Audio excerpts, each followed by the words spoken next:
Keeping Connecticut Healthy in full effect with Canna Health CEO Kebra Bolden Smith, our resident nurse. How you doing? Good morning. Good Good morning, morning. everybody. So what are we I'm talking doing about okay. today? Today we're talking about lupus, Okay. and that's an interesting disease. It affects 1 in 537 black women. So it's really prevalent in our community, and I don't think we talk about it enough because the symptoms are kind of hard to tell.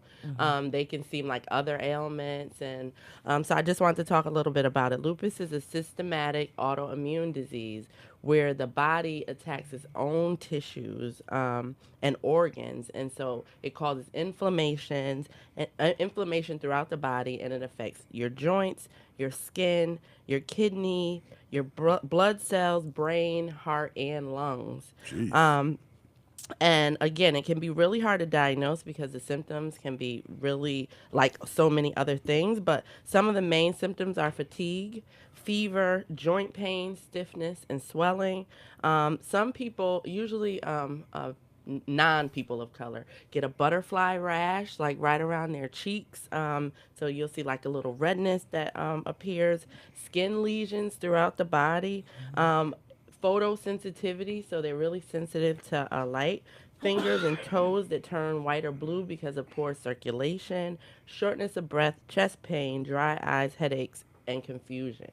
So those are some of the things that you can look for if you have some of these symptoms. Maybe you might want to ask your doctor to look a little further into the potential of having lupus. Yeah. A lot of people are misdiagnosed. Triggers for lupus outbreaks, or sometimes they are almost like recurrences, are a sunlight. If they get an infection or a cold, that can bring up these symptoms, and certain medications can add to that. Risk factors are age. Usually people 15 to 45 is where you see the onset. Race, again, is more common in our community, so African Americans are more likely to get it. And your sex, so women are more likely to get lupus as well. And again, I talked about all the complications that it can cause, and things that it can lead to, but more infections, cancer is usually a after effect of lupus, bone tissue death.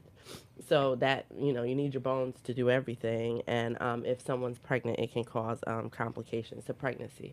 Wow. So really, it affects our community so much. Let's begin talking about it, looking at these symptoms, and talking to our doctors about it. And there is National Lupus Foundation that you can get more information. And I actually, it's really close to me because my office manager, she has lupus, and she suffers. And so, one of the things that we do is help her with the anti-inflammatories with CBD products and things of that nature. Right. Well, thank you. Thank you. Yeah, keeping Connecticut healthy. Yes. Trying. Yeah. So how can people get in contact with you, Kebra? I can be found on Facebook, Kebra Smith Bolden, on Instagram, KBreezy494, Visit Canada Health, and my email is kebra@visitcanadahealth.com. There you go. I mean, when you were saying all of these things, I was like, yo.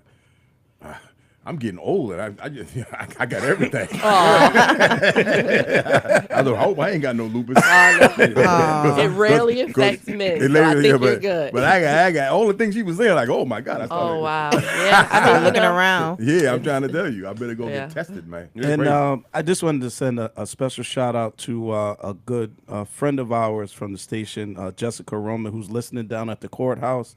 She said thank you for all the information. Oh, That's thank great. you, That's great. Jessica. I appreciate it. I hope I'm helpful. All right, coming up, new edition right here, YBC.